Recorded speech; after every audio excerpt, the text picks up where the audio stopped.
Les résultats sont en effet spectaculaires. Alors que les médicaments ACT sont jugés efficaces à 80%, la tisane affiche un score de 99% et sans effet secondaire, contrairement aux médicaments. Le résultat était surprenant, positivement, et c'est là que les ennuis commencent avec la médecine conventionnelle. Quel genre d'ennui? Le premier ennui, c'est l'interdiction. À la fin de l'étude, nous devions organiser une conférence.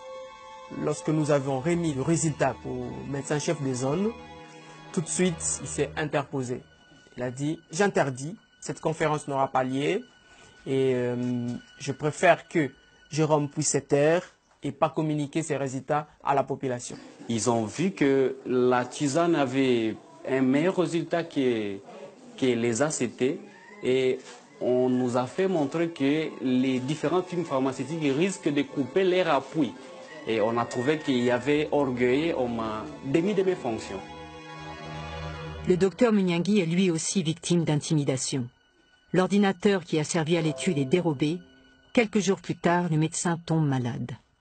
Je commençais à me sentir trop mal, je vomissais, je n'arrivais plus à manger, ça fait presque une semaine et j'avais des douleurs au niveau de l'estomac qui étaient un peu trop atroces.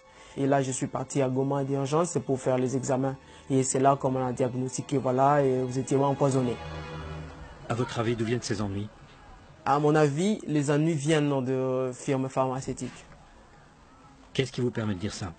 Après les publications des résultats, on a dit aux patients que voilà, la tisane était efficace et eux-mêmes l'ont observé. Et là, les patients n'achètent plus les ACT en fait. Nous devenons de plus en plus gênants.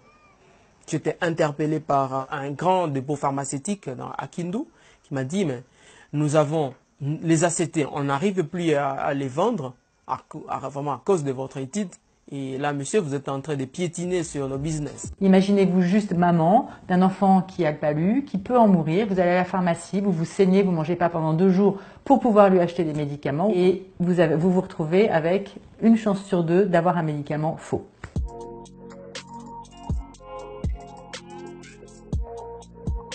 Donc le documentaire Malaria Business a été réalisé par Bernard Crutzen et il a ouvert les yeux sur une aberration de notre monde qui est la plus grande maladie infectieuse du monde peut être guérie par une plante que tout le monde peut avoir chez soi. Aujourd'hui, nous avons donc des maisons de l'artémisia qui sont des centres de formation qui aident donc les populations à bien cultiver l'artémisia, à bien la prendre médicalement. C'est pas si facile d'imaginer comment on la prend et nous essayons de le développer dans le maximum de pays impaludés. Donc l'artémisia, ou plutôt les artémisias, car il y en a une chinoise, Anua, et une africaine, Afra.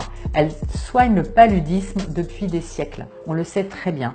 C'est répertorié dans plein de grands livres, etc. Elles sont extrêmement efficaces toutes les deux. Elles soignent même plus rapidement que les médicaments actuels. Quand on a les bonnes graines, c'est tout à fait simple en fait de la cultiver. 80% du budget de l'OMS aujourd'hui est perçu grâce à des firmes pharmaceutiques ou à des grands consortiums. L'OMS n'est pas indépendante et elle est jugée partie.